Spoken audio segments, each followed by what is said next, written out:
Welcome to the She Said Privacy, He Said Security podcast. Like any good marriage, we will debate, evaluate, and sometimes quarrel about how privacy and security impact business in the 21st century.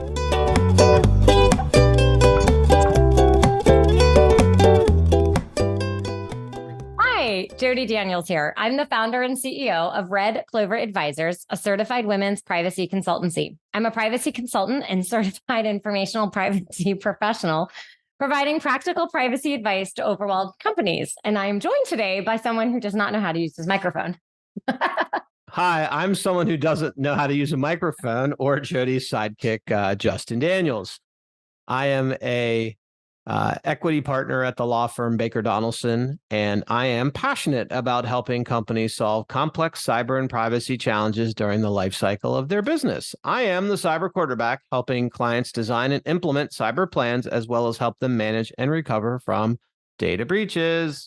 And this episode is brought to you by Ding, Red Clover Advisors. We help companies to comply with data privacy laws and establish customer trust so that they can grow and nurture integrity. We work with companies in a variety of fields, including technology, e-commerce, professional services, and digital media. In short, we use data privacy to transform the way companies do business. Together, we're creating a future where there's greater trust between companies and consumers. To learn more and to check out our best-selling book, Data Reimagined, Building Trust One Bite at a Time, visit redcloveradvisors.com. We are very giddy this morning. Yes. Did you have like a shot of espresso or something? I just had a regular old cup of coffee. Okay. Well, today we have a very interesting guest and a really thought-provoking topic today. So I'm going to introduce Riley Hughes, who is the CEO and co-founder of Trinsic, a reusable identity infrastructure provider. In his role, Riley helps businesses use Trinsic to help improve the identity verification processes within their products so user experience and privacy improve and increase, respectively. As a leader in the decentralized identity community, Riley has pioneered efforts on making emerging privacy-preserving technologies such as identity wallets and verifiable credentials adoptable to the masses. He began his career in the decentralized identity space as the second employee hired in the Sovrin Foundation, where he established and led several teams. Riley, welcome. How are you today?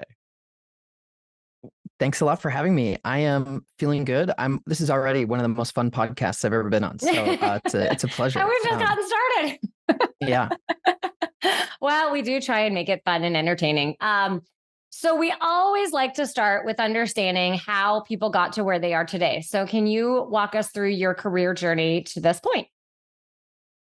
Absolutely. So a little about me. I hail from a rural spot in Idaho, and I ended up in college. I was the first person in my family to go to college, and about my junior year, I noticed that all the kind of ambitious, smart people that I sort of peers of mine that I looked up to were going and working at companies I'd never heard of, like McKinsey and Credit Suisse and all these consulting and banking and other types of kind of firms. And I wanted to, I thought, oh, well, I guess that's what the ambitious people do. I want to go do that as well. And so I found out that you kind of had to, have a pretty good resume to get an interview at a lot of those places. And so I set out to differentiate my resume as best I could. And I did that by trying to find the most off-the-wall job that I could, which was how I landed at Sovrin Foundation, as you alluded to in my bio.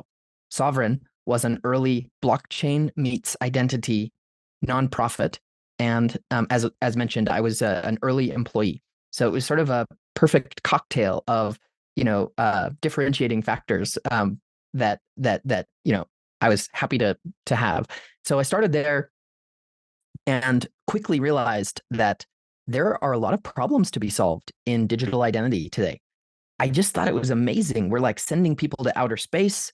We're editing genes. We're getting like dangerously close to artificial general intelligence, and we're doing all kinds of amazing things with science and technology. And yet the cutting edge of proving identity on the internet was still taking photographs of plastic cards and selfies. And it's just like, clearly the future of identity is going to be better than today. And so, when I was at Sovrin, I decided to continue down this path. I did not end up going to recruit for any of those other companies, although all my friends at those companies are seem to be doing quite well. But here I am, here in the identity space, still trying to solve some problems in this space. So I was at Sovrin for a couple of years, and then my co-founders and I started Trinsic about 4 years ago. I can relate to the whole selfie thing. I will not name the company, but there's a particular company where I have 2FA loaded and it won't work. They won't take the number, even though that's the number that's supposed to happen. And so to try and reset the whole account, upload this video, and they don't like that either. And so I'm literally stuck. I can't do anything. And their identification features are not working so well. Why are you looking at me strangely? I did not tell you that story. It is true. It is a very true story. And I am blocked from this particular company's account. And it's very frustrating because I've done all the things I'm supposed to do. And it's still that happened to me once when I was on vacation. I needed to get into something quickly for purposes of travel and whatever else. And because maybe I was overseas, that thought that, I was suspicious. And I was locked out of my stuff because I didn't have an international plan. I couldn't get, anyway, all these problems surfaced, and I was locked out. I was just out of luck. Yep, they are real problems. So now I want to kind of set up in preparation for our broadcast today. I had a chance to read Riley's article in a 2020 Medium, and it was talking about self-sovereign identity. And you talked about concepts around being able to reuse it easily, but also having it be privacy preserving, but not always having to rely on, say, in our case, the Georgia DMV for our driver's license. So I wonder if you could talk a little bit more about the thinking behind that particular paper, which seemed to lead directly to some of the Trinsic products that you have. Yeah. So I believe the post you're referring to is called something like blockchain is the least interesting thing about self-sovereign identity. And I titled it that way because at the time, blockchain, the concept and a lot of the people and talent and everything behind the self-sovereign identity world were coming from the blockchain space. And that's sort of what reignited the interest in identity, I think, in many ways, was people saw the success of cryptocurrencies and NFTs and other blockchain type things, and they thought, could this help with identity somehow? And I think the short answer is, yeah, it can. But that's really not the exciting thing about self-sovereign identity. And so then I went on to explain what I think are the really cool things about it, which I think, the main thing is just having a standardized way to prove things about yourself. That is really, I think, what the key unlock is. So about 4 years ago in 2019, the W3C, which is the World Wide Web Consortium, it's a big standards body that standardizes a lot of things on the internet, including the URL format and HTML and all kinds of other internet standards. It sort of formed the verifiable credential data model, which is a key component of self-sovereign identity systems, and it can be used in concert with blockchain or not. But anyway, happy to dive deeper into all of that. But hopefully that's a helpful intro. Well, I think what was interesting is I never thought about this is I'll use Jody, for example. So you can look at her and she has certain intrinsic qualities. There's, female, brown hair, brown eyes. And yet there are certain extrinsic qualities to her that, you identify Jody by her driver's license. And those two things are kind of different. And trying to figure out in this day and age of identity access management and how you identify people, it was just interesting to kind of think through things that may, to Jody, intrinsically identify who she is, what she believes in, her values, versus some of these extrinsic things that you can objectively observe about people, but don't really tell the whole story about their identity. Yeah. There's kind of, we identify in all kinds of different ways, and it's interesting. I can be in, with my company and team, and I am in a certain context, and then I go to a community organization or my neighborhood or or something like that, and I'm in a completely different context, right? People treat me differently or something like that. And it's interesting how that works. And it's, we identify ourselves in all kinds of ways. And then the world, we also have to interact with others in the world, and the world identifies us in ways as well. And so that dichotomy that you talked about, the intrinsic identity and extrinsic identity, is how we landed on the Trinsic name, which is the name of our company. It's sort of the common denominator between the two. And while we have big ambitions for what we think we can do across that spectrum, I think where we started is trying to improve the extrinsic identity portion of that. Because as I alluded to earlier, it's kind of remarkable how, I don't know, far behind digital identity is, behind so many other things. If you want to prove that you really are who you say you are, or prove something about yourself, like that you got a degree from a certain university, or that you a couple of years ago got the COVID shot so that you should be able to travel, or whatnot.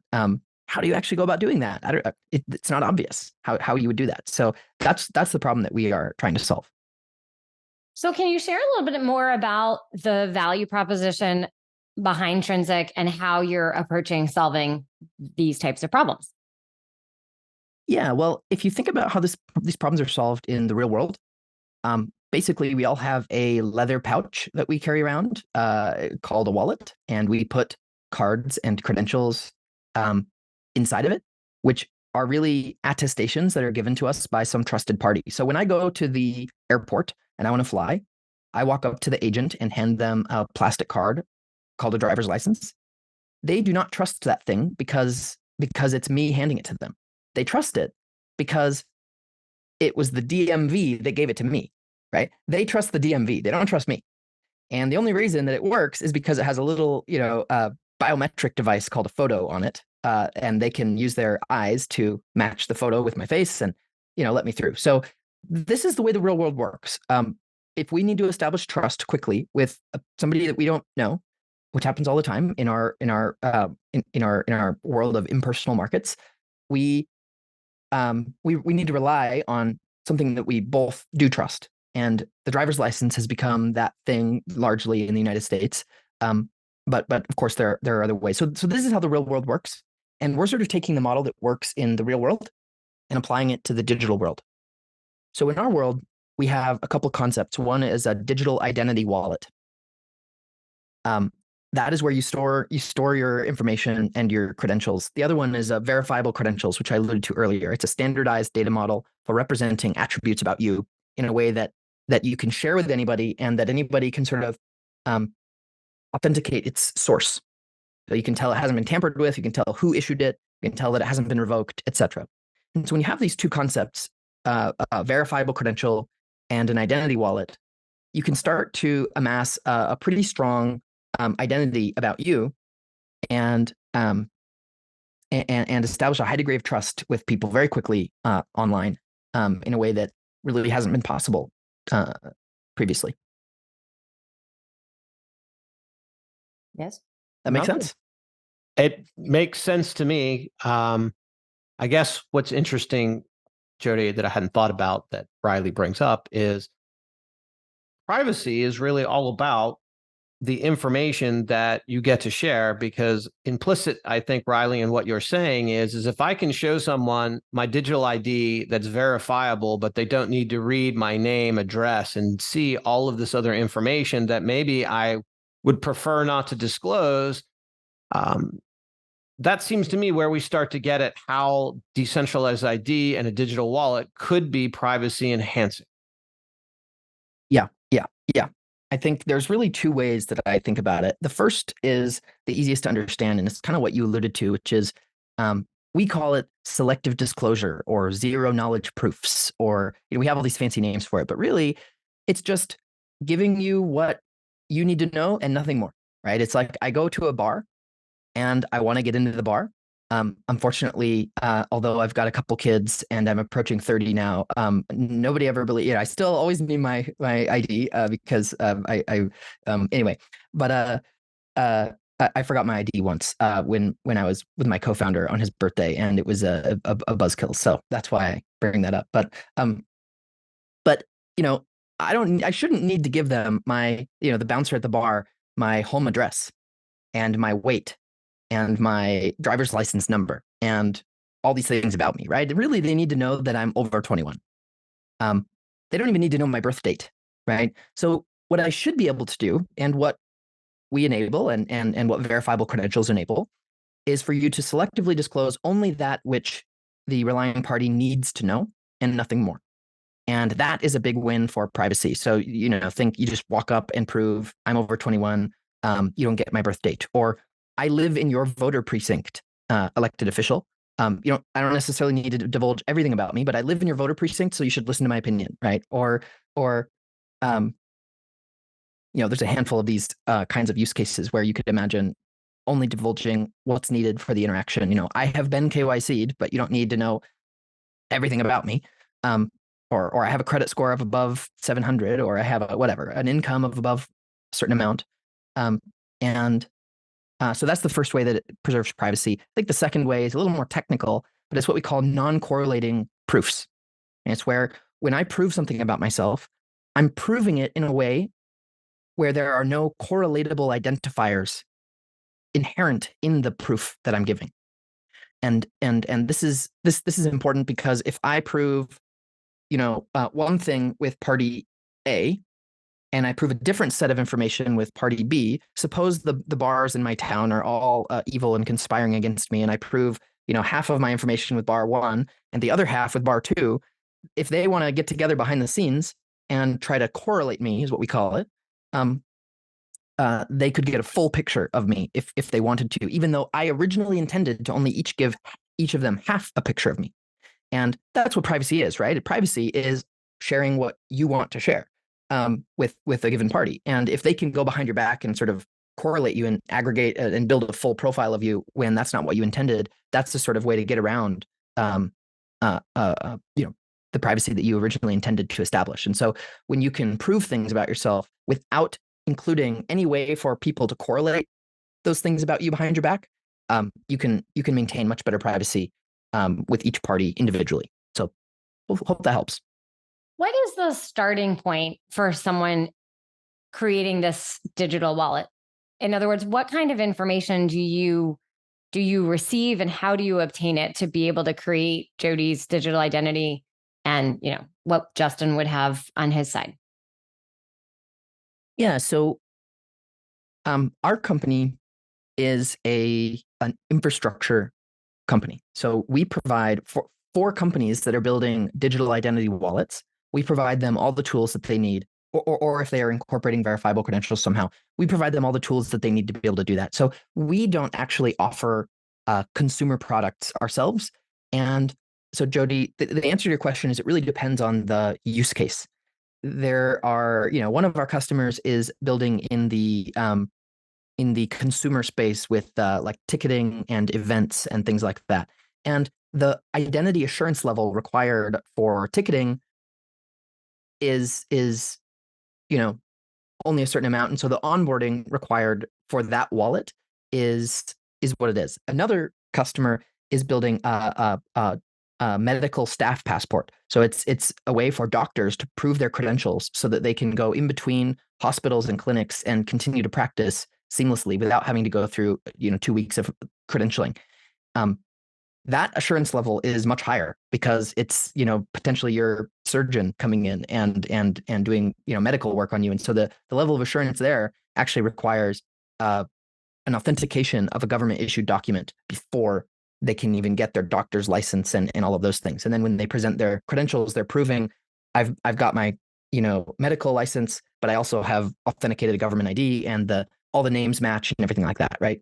And that's very different from another customer of ours, which is an automobile manufacturer trying to figure out how does a self-driving car prove that it has insurance when there's no, if a police officer pulls the self-driving car over, how does it prove things about itself, given that there's nobody to fish documents out of the glove compartment? You know what I mean? The car needs to have an identity wallet with, its attributes and attestations in it that it can use to prove its attributes, cross state borders, cross country borders if you're in Europe, et cetera, et cetera. So these are all very different use cases. They all require different levels of assurance and different kinds of information for onboarding. And so, yeah, I hope that helps. Sure. Thank you.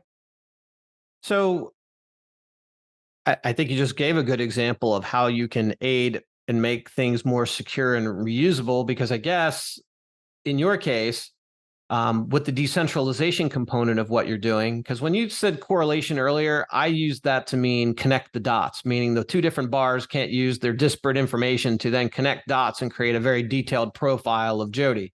So similarly, it sounds like where this really becomes helpful from a security perspective is with what you're doing, that doctor doesn't have to keep sharing very personal information about their license, their government issued ID. They're just able to flash something that has been authorized that the hospital can rely on, i.e. their identity, to allow them in. And I guess it sounds to me like there's a really helpful security component in all that, because now the doctor's credentials and all that information isn't sitting in some literal dusty file, because we're talking about healthcare, in multiple places. So can you elaborate a little bit about that? Yeah, when you get your, like, imagine you're applying for housing and you're applying for 15 different apartments or something.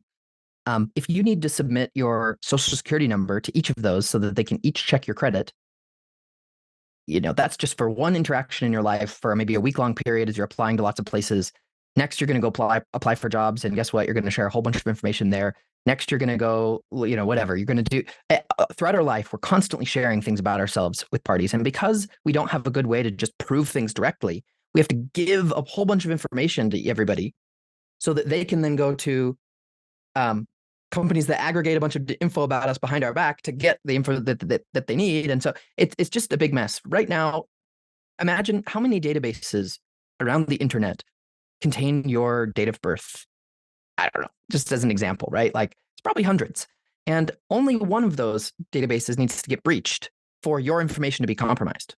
When the Equifax breach happened, I mean, my stuff is just, I'm just out of luck there, right? So that is the current model of, like, that's just the current security model of the internet. If you can have a centralized place where you keep all of your information that's been pre-verified, the idea is that hopefully in the future you can go to these interactions and you can again prove only what's needed and nothing more. And a lot of times, if it's verifiable, cryptographically verifiable from an authentic source that is trustworthy, then we can end up sharing a whole lot less information about ourselves for some of these transactions that we currently do.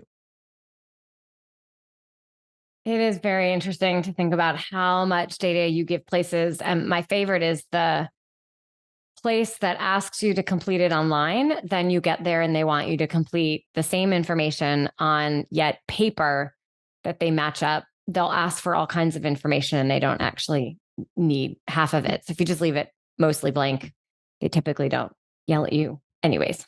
So it is really interesting to see how much information is here. What are you've talked a little bit about some of the use cases that your customers are seeing. I'm curious, if you kind of look ahead, what are some of the challenges that you see the industry needing to solve for this to be really widely adopted, that we're going to be able to stop filling out all these annoying pieces of paper or third-party applications that want our stuff all over the place? Yeah, I think the key unlock here is the user experience needs to be much better. We three here talking on this podcast will probably be likely candidates to want to opt in for a better privacy preserving product. But I think that what we've learned with most consumers is they want things that are easy and fast. And while they care about privacy, generally it's not something they care about enough to trade very much for, right? And so, in the case that you described, like, scenario one is providing a photo of an ID, a social security number, and a whole bunch of information for a apartment that you're applying to, for example. When you compare that against another proposed user experience where the user needs to get redirected out to a third-party app store, download a new app that they've never heard of, enter all their information in this new app that they've heard of, and then use that new app in the rental process. Like if you already have all that information, if you already have a verifiable credential, then it's really, seamless. It's almost, think about it this way. If you already have a credit card, you go to an online store and it's fairly seamless to enter your credit card information and get through. But imagine if you get to the online store and they say you need to go apply for a credit card before you can get through. That would be a pretty hard user experience to swallow for an e-commerce brand. And so there's an interesting chicken and egg problem as it relates to identity wallets, verifiable credentials, et cetera, where, this is obviously a better user experience. It's obviously better for privacy. Once someone already has an identity wallet and verified credentials. But if they don't already have it, then how do you get them to get it, and so that they can actually use it? And there's this sort of chicken egg problem. And this is what a lot of what we are focused on at our company, are building products that are really adoptable, really seamless and streamlined, and feel to the user like they're embedded in the experiences they're already using. Maybe they don't even know they have an identity wallet or verifiable credentials, but they still get the benefits of it, of that reusability and streamlined experience going forward. So yeah, hopefully that helps. I think the answer is as good user experiences, particularly for that first onboarding step of a user. That makes sense. Good user experiences apply in so many different areas of a customer's journey. So I think that makes a lot of sense here too. So, Riley, earlier we were talking about 2020 in your article, and blockchain was all of the rage. Now that we're sitting here today in August of 2023, we'll just replace the word blockchain with AI. That's the sexiest thing going right now. And so I was just curious, from your perspective, as we sit today, how do you view AI potentially impacting how your industry works and how you might go to market with some of your products? Yeah. Maybe I should write another blog post with that buzzword in it. Highly recommend. AI is big, and I think although blockchain was a big rage for a little while there, and I don't know. I think AI is really. I use AI every day in a way that I definitely did not use blockchain every day before. So this feels like it has a little bit more staying power. It also feels like, because it's something I use every day, there are a lot of areas where this applies. The two big areas, the two ways we think about it are, the first one is content authenticity. How do you know the person calling you is really the person that they are, and not a deep faked voice and a spoofed phone number, right? That's a hard problem to solve. And we're working with some customers in the telco space to try to solve that. How do you know that an image that you're seeing online was actually taken with a camera and not, generated by an AI? That's another thing that we're working with some very large sort of corporations on. How do they solve this? It all comes back to, a lot of the same concepts that we talk about with personal identity, where you have attributes about yourself, which are attested by some trusted source, and they're cryptographically signed so that you can then share them with somebody else. And that same model can apply for something even like an image, right? You can sort of include some metadata in the image. You can cryptographically sign it such that anybody else who wants to verify whether that image is true can see that it came from a trusted source and that the information all matches, right? And so those are some big areas. That content authenticity right now on the web is a big area of interest for a lot of people, and that we're spending a lot of time in. The other one that we talk about are empowered agents. How we hear people talking about we're going to make this AI bot that can book you a flight. And it's like, well, if you want this AI bot to book me a flight, it's going to need to know a lot of things about me. It's going to need to know my payment information, my name and passport information, potentially. It's going to maybe it's going to need my credentials to my Delta login or something like this. And I don't know, am I just going to insert all of that directly into the prompt?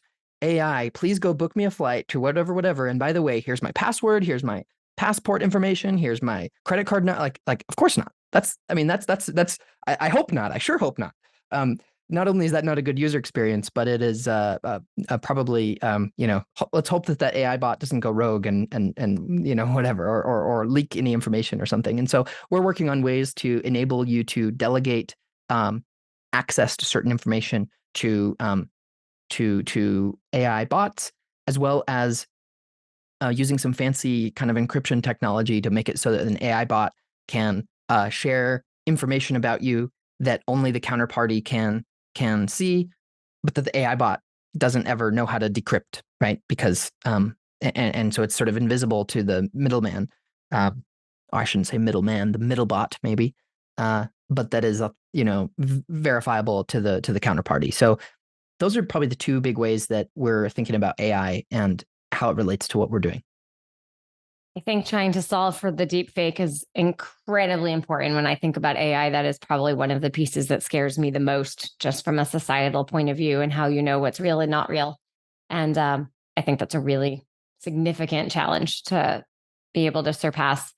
With all that you know about how companies are collecting data and how many times you are having to enter this type of personal information, we always like to ask everyone, what is your best personal privacy tip that you would offer at the moment? Wow, this is a great question. I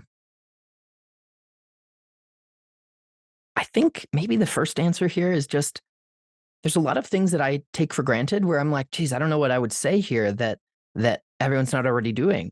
But then I meet someone who lives down the road who doesn't keep a password or a lock on their phone at all, right? It's just like, they're like, oh, the Face ID is kind of annoying because I have to wait a sec before I can unlock my phone. So it's just unlocked and decrypted always or something, right? And it's like, I don't know. So I think the first answer is just all of the things that we all probably know we ought to be doing that we're not doing in terms of security. If you ever reuse a password anywhere, if you ever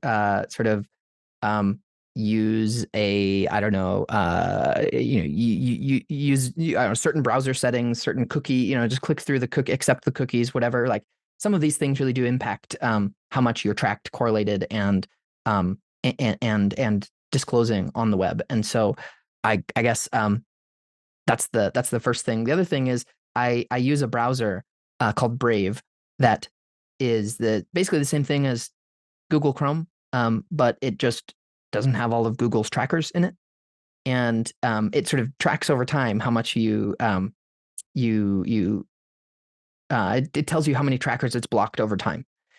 And I logged in, or I opened it the other day, and I realized that I had blocked over 750,000 trackers over the whatever period of, a couple years I've been using it or something like that. And I always blocked that number out. I don't ever look at it really. I don't really mind too much. But when I saw the 750,000 trackers that were blocked, just reminded me we really there's a lot more tracking going on than I think a lot of people realize, and that there are some pretty easy ways to improve your privacy without compromising on your experience throughout the web at all. So I don't know, this is maybe a little bit prescriptive, but if you're using Google Chrome, I really don't see a reason not to switch to Brave.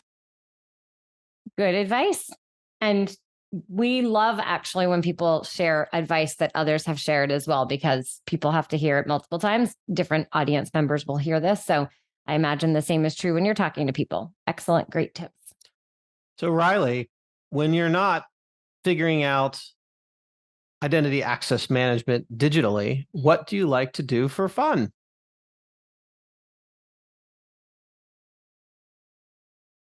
My life right now, life goes in phases, right? There's a time and a place for all different kinds of things in life. And right now, my life is startup and kids. I have a 3-year-old and a 1-year-old. And so when I am not working on identity, I am playing with those kids. That is the most likely scenario. I think I will get to do some hobbies and some other things for myself,